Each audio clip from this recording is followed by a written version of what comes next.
Before we jump into today's podcast, here are a few announcements. First, the second edition of my book, Marketing Spark, has been published. It delivers strategic and tactical advice and tools to craft compelling stories that resonate with customers. It's a book for entrepreneurs rather than marketers. Through practical advice and real-world examples, Marketing Spark is a comprehensive guide to the art of storytelling. Of course, you can find it on Amazon.com. Second, I'm doing a free virtual workshop on November 24th, which coincides with US Thanksgiving, on improving your brand positioning and messaging. It's interactive, and you'll walk away with inspiration and some ideas on attracting and engaging more customers. The link is in the show notes. Speaking of positioning and messaging, today's podcast guest is Pedro Cortes, who helps SaaS companies turn more visitors into customers with better messaging and positioning. That's his tagline. I love talking about brand positioning and messaging and gravitate to people who share my passion for what I see as a crucial business pillar. My conversation with Pedro has a different tone. In some ways, it felt like a mini debate or a respectful discussion. As much as I interviewed Pedro about what he does and how he works, I also challenged his thoughts and approaches, particularly around the impact of his work. Part of the problem with positioning and messaging is it's not easy to measure ROI. You can't point to your work and confidently say, this is the reason for better results. Better positioning and messaging matter, but they're one part of a multi-layered marketing mix. Now, I enjoyed the conversation with Pedro because it's healthy to challenge other people's views of the world and share different perspectives. I hope you enjoyed the conversation. Welcome to Marketing Spark. Thanks for having me. I'll just want to try to make this podcast episode as valuable as it can be. So let's do it. As we talked about before I hit the record button, I spend a lot of time talking about brand positioning, probably too much time, because I think it's so important. It's one of the pillars for SaaS, marketing, sales, HR, raising capital across the board. So I'm excited to talk to someone who's obviously a kindred spirit and who spends a lot of time thinking about this and writing about this. Maybe we can start a conversation by having you share your background and how you got started in the world of SaaS marketing and brand positioning. That sounds good. On my end, it was a little bit of a different path, I would say. I actually started off as a designer because I always had this interest. I would look at big companies, and at the time, this was 7 years ago, more or less. And at the time, there weren't that many guidelines on how to design apps. There weren't that many design systems in the first place. And there weren't many guidelines on how to design an app in order to make more money. The revenue side of things, on how you can keep users longer and so on. It was a guessing game. And now it's a little bit different. So there's proper rules for it and tools and so on. So it's a little bit different. And at the time, I was looking at what big companies were doing and companies with a lot of users, that had products with a lot of users and so on were doing. And I felt there was a lot of things missing. I'm a big geek for behavioral psychology and why people buy and so on. So I looked at that and say, it looks like this breaks every rule ever. So I thought I could, let's say in the young innocence, just make it better. And I started publishing like a few designs around it, how I would redesign this app and that app and so on. And because I used to draw when I was a kid, I used to spend all my hours drawing. I could just look at something and recreate it very easily, even though I haven't used Figma and so on. So I got up to speed really fast. And I started doing a few projects. I've done a few apps with lots of users. I've worked with a few agencies here in Portugal and a few clients and so on. But then I realized what I actually liked wasn't the design, was optimizing for more sales. That was the part that I liked geeking out on. And then I eventually moved to landing pages because I just thought it was like a medium that was easier to tweak. It would be like more of a B2B aspect because apps are mostly B2C or the most common, the ones with the most users. And then that slowly evolving to me designing landing pages to just writing the copy and so on. And I just noticed over time as I was geeking out on copywriting that the way I think is like a very natural way for a copywriter to think. Is if there was a type of person that I was born to do it, just felt I was born to do it, let's say. And even though that kind of sounds cheesy. One of the things that fascinates and puzzles me at the same time is how the positioning and messaging for many SaaS companies, including those with great products, is mediocre, if not terrible. You visit their websites, you look at the homepage, it's confusing, incoherent. There's a lot of industry vernacular. They're talking a language that is not designed for customers. And the question I ask, and I'm going to ask you, is why do so many SaaS companies struggle with positioning and messaging, given that it's so important these days to tell a clear and compelling story? Like, how come they don't recognize that their positioning and messaging isn't working or is completely off? And what are the signs that a company has a positioning problem? Mhm. The reason why I think like a lot of companies don't do this properly is maybe for a couple of reasons. Probably one of the biggest reasons is that they look up to bigger companies and they look at what they're doing, and they probably think copying them is a good idea, even though they have a lot of brand awareness, so they can afford to just not be as clear. It's never a good idea to not make your messaging clear, but they can afford to get away with it because people have some awareness of what they do before they even click on the page. So that's one thing. The second thing is, regardless if the founder is technical or not, I think most SaaS founders are like product people. So they like geeking out on the products. Like geeking out on the problems they're solving. They like geeking out on the features they're building, even though maybe not that many people want those features, right? And it's like they speak their own language. It's not something that is going to be natural to them. It's almost like charisma, right?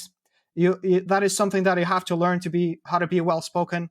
You have to learn how to communicate with people. You have to learn how to understand their feelings and so on. That is something that you learn over time. And that is something as a product person is like totally the opposite of what you're doing every day. So it's normal that when they try to write something, when they try to explain themselves, they just sound like robots when they try to write something. But do you think they run into the emperor has no clothes problem? Is that they operate with this positioning and messaging, and everyone pats them on the back and says, "Oh my God, your marketing and your messaging, your positioning are so clear. It's wonderful. I love what you guys are doing." But meanwhile, what they have is actually cutting them off at the knees because they're operating with positioning and messaging that's not resonating, that doesn't have the impact that reflects the value and the utility of the product. Why don't they get that perspective? Why doesn't someone within the marketing or sales or product development team turn to the VP marketing or the CEO and go, when I look at the landscape, our positioning, our messaging doesn't work as well. We need to fix it. It needs to be this way. Why doesn't that happen? I think the real answer is probably like a little bit of a lack of self-awareness, just denying the actual problem, because it feels like they want to sound smart with their marketing, or they're looking for the validation of maybe the decision maker or the way that the team wants the product to be perceived, rather how everyone else wants the product to be perceived. And then those things tend to happen, right? They write the pages for other people in the team or how they think they want to do it, or making them feel smarter rather than what the customer wants to hear. Because it's pretty hard to do that. That is like the easy way out, to just figure out what is a funny way to do this, or what is the stereotypical way of creating a website and making it sound like very grand and very like with a lot of buzzwords and all that stuff. I think they just have the wrong reference of what it's a good or a bad landing page. Given your background in design and landing pages and obviously copy that converts, what's your take on the signs that positioning and messaging aren't working? What are the signals that a company would get? Maybe they recognize them or not, that they need a different story, something that's going to resonate more, something that's going to drive conversions. Because I think a lot of companies struggle with the idea they don't know what they don't know.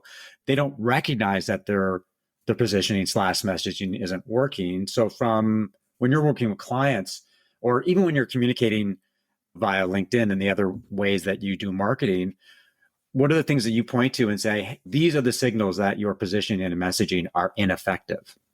So if they had like really good mental reference of what a good and bad landing page could look like, they could tell right away. But that's not really the case. Otherwise, they wouldn't make the mistake. So I think the sign that every person can tell right away, but maybe they don't understand where it comes from or where's like the underlying reason why that happens is, let's say, if you sell a product through a demo and you have all these weird questions in the demo, right? So when they get to the demo, they barely know anything about the products. They don't know any reasons why you're better.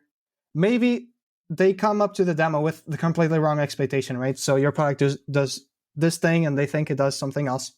Even if they're more or less related, it could be like totally something that is like different enough to where you couldn't sell them on that.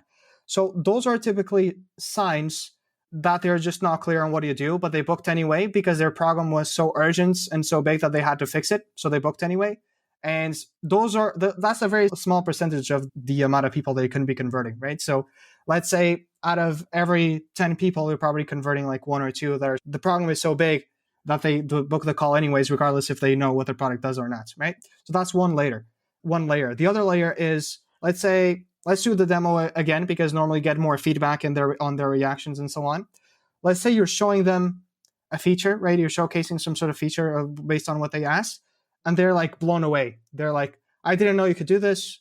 This is way better than what we're using, and so on. So it's like the aha moments of why the product is so good only happens either after they see it in a demo or once they try it.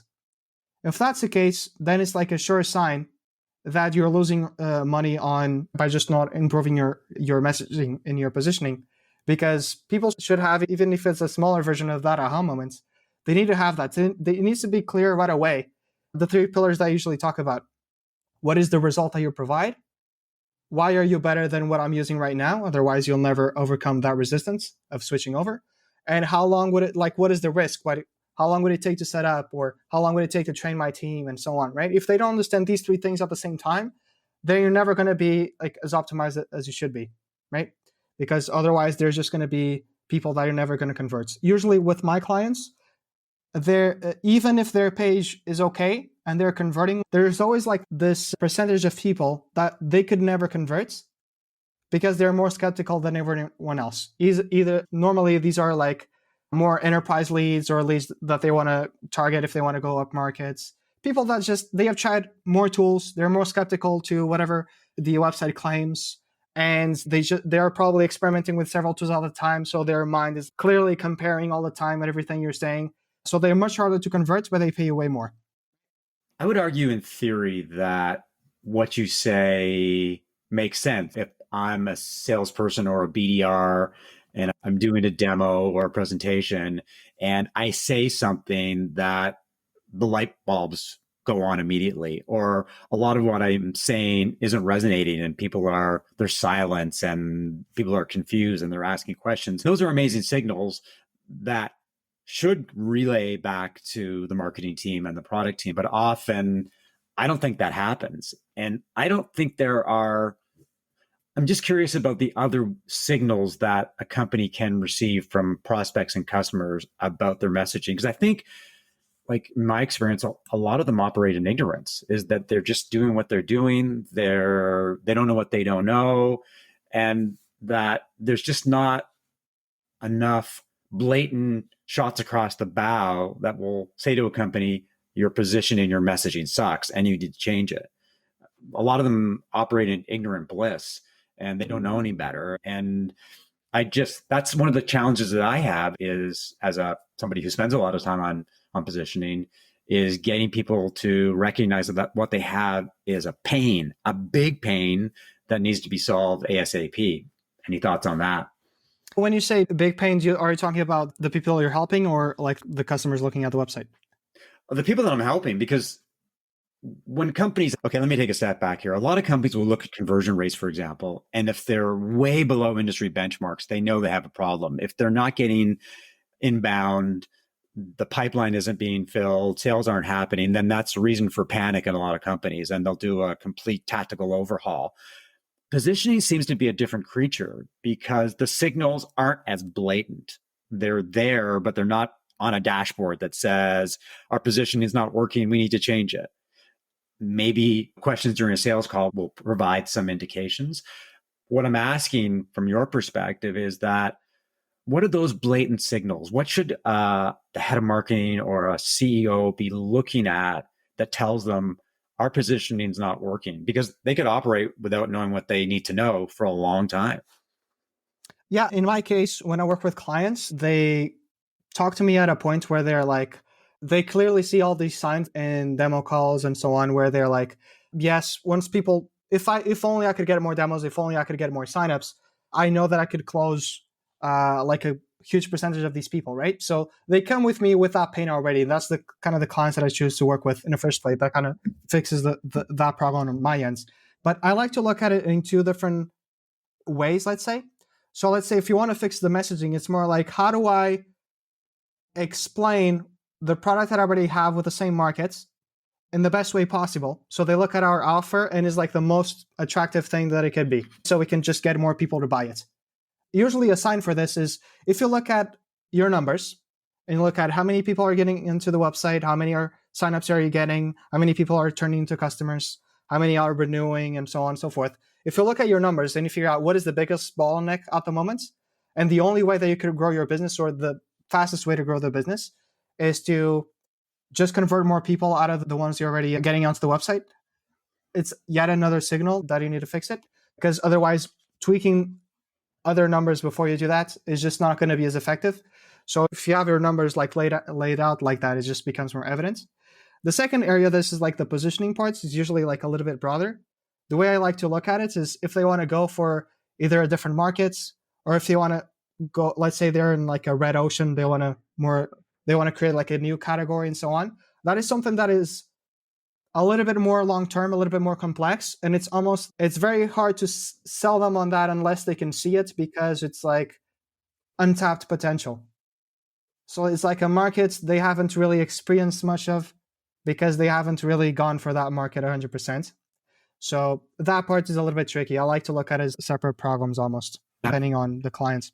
I feel like we're geeking out here and really going deep into the weeds, but that's what this conversation is all about. But I'm going to counter what you said. Do customers come to you? Do companies come to you knowing that they have a messaging and positioning problem? What happens in my experience is that they have a conversion problem, or they have a MQL problem, or a sales problem. Marketing's not working. The business isn't doing well. So the first reaction is, I think in many cases, even before they look at the strategic focus, is to look at the tactical levers that they're pulling. Oh, we should spend more money on advertising. Maybe we should go to more conferences. Maybe we should publish more content, given the rise of AI. Maybe we should improve our SEO. But I would suggest that messaging and positioning are probably pretty low on their radar.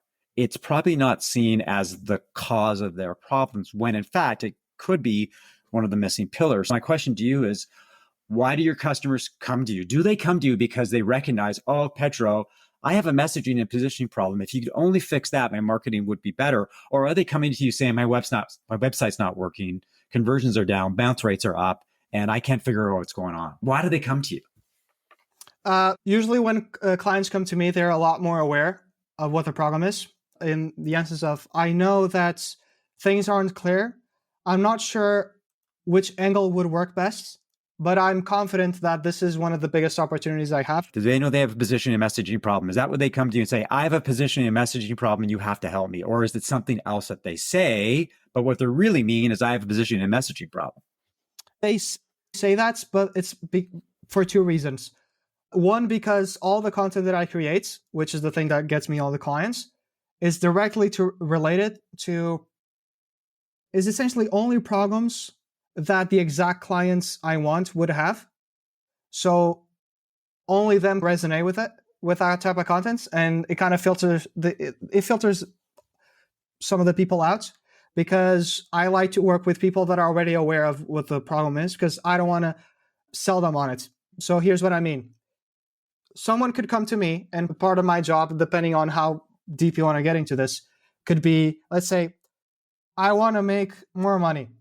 There's like let's say it's like almost like a timeline, because they also take some time to realize this if they're doing it by themselves. Let's say is, I want to make more money. Okay, I want to make more money. It means I need more leads. And if I need more leads, it means I need to improve my marketing. But how do we improve my marketing? Which area? Okay, it looks like it's probably my website. Okay, why is my website? It's probably messaging, right? So you see all these phases that they have to transition through. You could be the medium on the call. Like if they see you as an expert, you can transition from, if you want to make more money, this is your opportunity. And you go through all the stages, but they have to be really receptive to it. I usually don't go back more than one or two stages because I like someone to be really sold on what we're doing, because it's just like the type of client relationship that I want to have. So in my case, I do it on purpose. I only want to talk to people that just do that.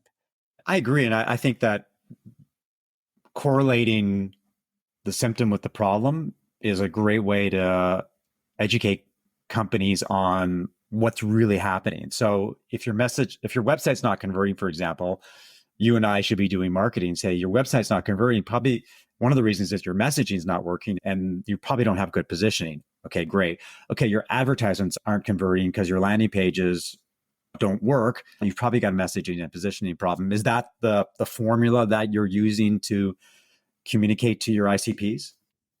It's similar to that, usually on the LinkedIn side of things, like when I actually post stuff. So I always like one thing that tends to work really well is if I frame it almost like a sales call, because then everyone understands this. Because if you think of your website as a salesperson, it's pretty obvious that if that salesperson doesn't explain the product properly, or most importantly, doesn't answer the objections, he closes like 0 deals, right? So if I was a salesperson selling a software products, even if I show the product perfectly, and at the end you ask me a bunch of questions and I can't answer them, they get defensive, they assume things. If I don't talk about the setup, they assume I'm not going to help them or it's going to take a long time. So you can kill the deal they can be turned off really easily, right? Same thing with your website. If you look at it as a bunch of questions that are not really answering, then people start realizing, yeah, people have this question about my website. My setup time, people assume all the time that the setup is long, but it's not. That is a question that is preventing them from buying. So my content, what it does is it builds the bridge that I don't want to build on. I want more leads all the way up to I have a messaging problem. That my content does that. I go from messaging problem to which part of the website are we going to tweak and so on, because I don't want to bother with the rest when I'm talking with someone. Because that's how you make the sales cycle really long, or you just talk with people that are not serious. So we spent a lot of time looking at the signals of bad positioning and messaging. Why don't we attack this from a different angle and look at one of the biggest challenges when it comes to positioning and messaging is quantifying the success of the work that you and I do and being able to measure and assess the impact. Because if you look at the deliverables of a positioning and messaging exercise, you get your value propositions and your brand positioning statement, and you identify like the key benefits, the biggest value that you deliver. We identify what makes a company different. We'll update the messaging, the website, that kind of stuff. But a client will turn and say, like, how's that going to impact my business right now? Because we live in a very show me, instant gratification world. So when you're working with your clients and they're talking to you about the work that you do and its effectiveness, how do you demonstrate ROI? How do you say to them, okay, here's how I quantify, here's how I'm quantifying the success of the work we've done together? What are those KPIs? If we can actually use KPIs for positioning and messaging. I think those are probably 2 questions. It's more like, how do I measure results and which things am I going to measure? The first thing that I always like to say to any clients or any people that I'm speaking with on a call is that tracking is like very far from actually being perfect. There are a lot of things that we can attribute. The buyer's journey is pretty complex. They might see an ad, they come back to the homepage, or they convert from the pricing, whatever it is, they convert from a computer, or someone else in the team refers it because there are multiple people involved in the decision before they even book a demo, all the stuff. So I say that it's never really perfect to every prospect. So what I like to do is I like to look at what is the information that we can use in order to try to make the best assessments of whether this is working or not, depending on what the client has. So it depends on how much traffic they get.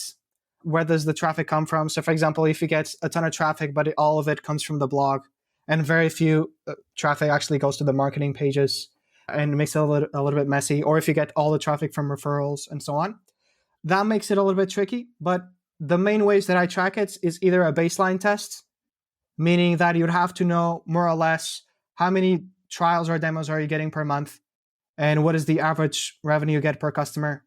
And it has been consistent for the last few months. The reason why this works for me is because people only reach out to me once they really feel that they're screwed, that only I can fix the messaging because they tried it before and they don't know how to do it. So it means that their results have been pretty consistent. So therefore, if I make a change, we can see the results. So we do that if they don't have enough traffic for an A/B test. Otherwise, we just do an A/B test. That would be ideal. Sometimes with clients, we have some pages where we can do a straight A/B test, and other ones we have to do a baseline.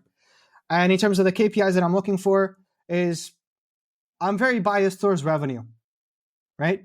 So all I want for the clients for them to get an insanely good ROI. So let's say you have 10,000 visitors and you have 500 signups or whatever it is. If I make the signups go down, but you make more revenue, I don't care. I'll do it anyway. Because I could explain it in a cheesy way that I could get more signups and it would be like a worse quality and it would be even harder to score them and so on. So I was just going to be biased towards revenue and probably even increasing the revenue per customer. So I'll give you a random example. Let's say, I think the most common results is to get more or less an equal increase per page. So let's say I redo this landing page, right? You get a 50% increase in conversion. Revenue per customer is about the same, a little bit higher, right? Because they came with more context before they actually try the products. So therefore, they were a little bit more likely to buy, right? So let's say that is the average result. But I've had plenty of clients where we got a 10% increase in signups, it's weak, even if it was just from one page, given the traffic that client had. But they got a 40% increase in revenue from all the signups that they got, because he was an audience that they couldn't sell to before because they were too skeptical, right? So I'm always biased towards revenue. If we have a higher bounce rates, or if they spend less time on the page, or if they don't scroll until the ends, I don't really care as long as we make more money.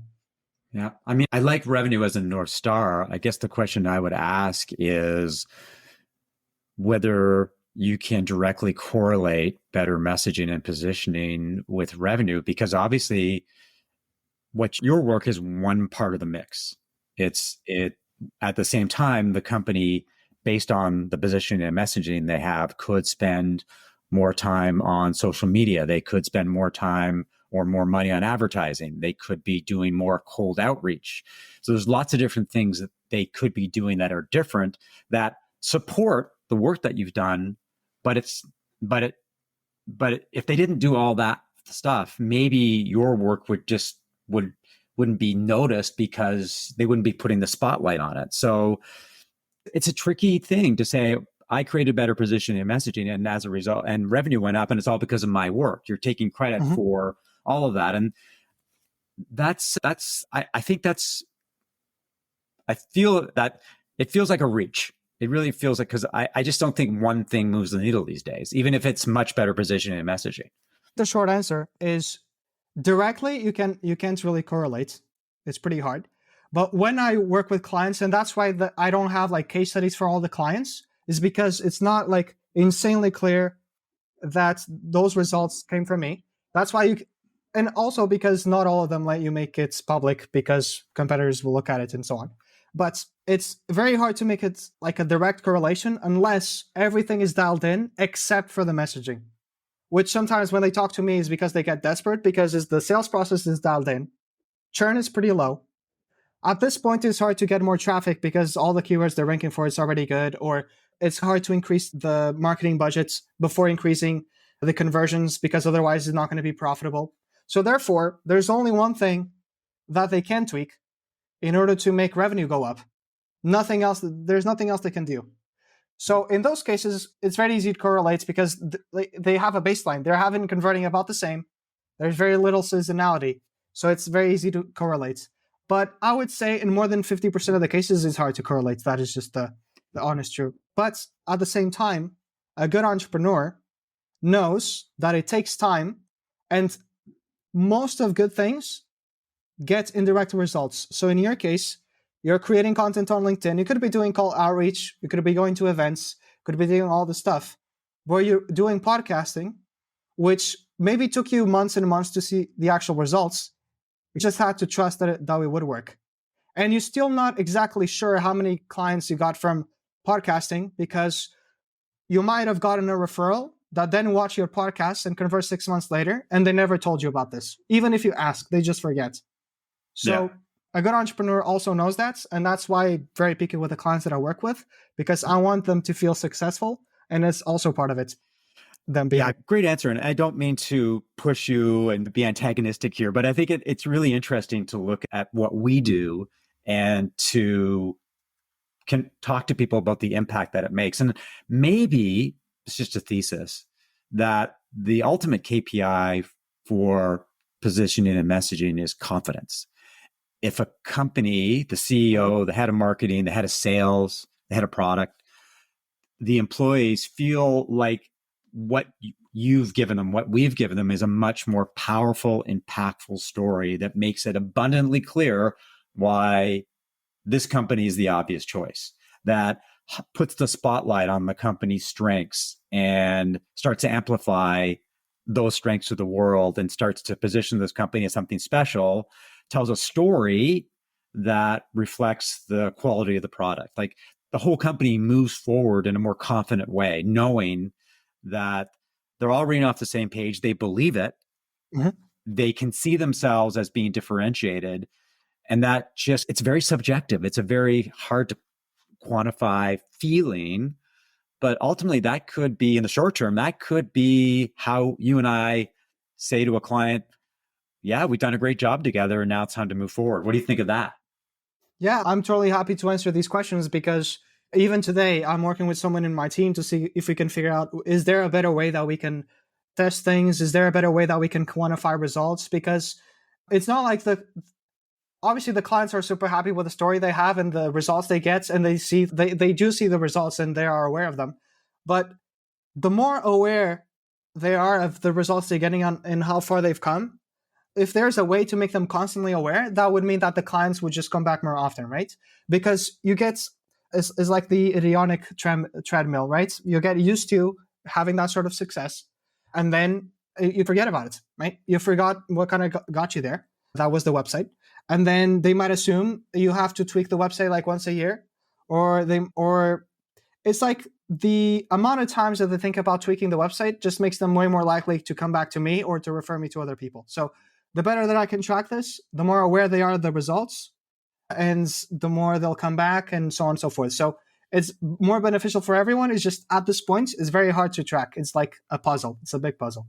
You're picking up on people coming back to you.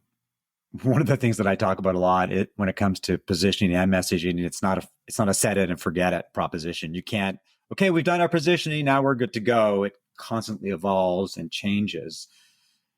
What are the signs that a company needs to refresh its positioning, needs to tweak it a little bit? Are there things that they can look at? And what are the processes that you would suggest that a company go through to make sure that their message, their positioning is still relevant and still resonates? That is, the timing for that changes depending on the market you're in. So the way I usually look at it is, let's say you've redone your messaging and now the website is really clear and people understand the offer and so on. But over time, it's not like the message is going to become unclear. It's more like, how do people see you compared to other solutions in the markets? And that could be, sometimes other solutions in their head could be not doing anything at all, hiring someone to do whatever your software does, or just other software that they have available in the market. So when the market evolves and the functionality of other products or other solutions they have also evolve, the way that they look at your product versus every other solution starts to change because other products are becoming better, or their messaging is better, or their pricing is different, and so on. As they add more variables, you need to just do a slight retouch in your messaging or your positioning, so you can always feel like the best solution in the market. So it's like a comparative thing, right? You always want to win the comparison they make in their head. of whether or not this is the best solution out there. So it just it depends on how fast other solutions evolve. Basically, what you're doing is you're monitoring your product and how it's evolving. You're looking at how customers are using it, and you're constantly looking at the competition and seeing how they're positioning themselves in the market to make sure that you've got all the right signals so that you can make any moves if necessary. Yeah, exactly. Because you have to figure out what's going to be your next move. Are you going to double down? Are we going to double down on just one ICP? Are we going up market? Are we going to just try to get some more lower ends accounts? Like a million things that could be done. Right. So I've asked you a lot of hard questions, a lot of tough questions. I've challenged you, which is the whole point of this podcast. Let me end with a bit of a softball question. What advice would you give us to a SaaS company looking to improve their messaging and positioning, but they're not sure where to start? I think usually the best way to, I'm not sure. I think that has a few different pillars in order for them to execute it properly. So it's first is identifying which opportunity to go after, and then is how to actually tweak it. So the first problem, it's more about usually the best way to figure out the best opportunity is looking at the pages, looking at your buyer's journey, right? So let's say, where do people come from? What sort of expectation they have? What pages did they go through before they made a decision to buy? And based on the amount of traffic that each one gets at the same time compared to the level of intent it has. So for example, if your blog gets a lot of traffic, doesn't mean you have to tweak it, because that's the whole point of it. But your homepage might get a lot of traffic as well, but that doesn't mean that you don't have to tweak the pricing, for example, which is one of the most important ones. Might get less traffic, but it's one of the first things and last things people check before they're ready to buy. So you just have to balance out the amount of volume or the amount of people looking at that page versus the intent that it has in the relation to people actually buying. So that's how you find your opportunities. In my case, what I like to do is I like to do like short projects, 3 to 5 pages, validate it really fast. If you do like less than that, it's not really worth it because of the research process that has to be done. And then just get like the best result you can get with the least amount of efforts, and then repeat the process like several sprints a year.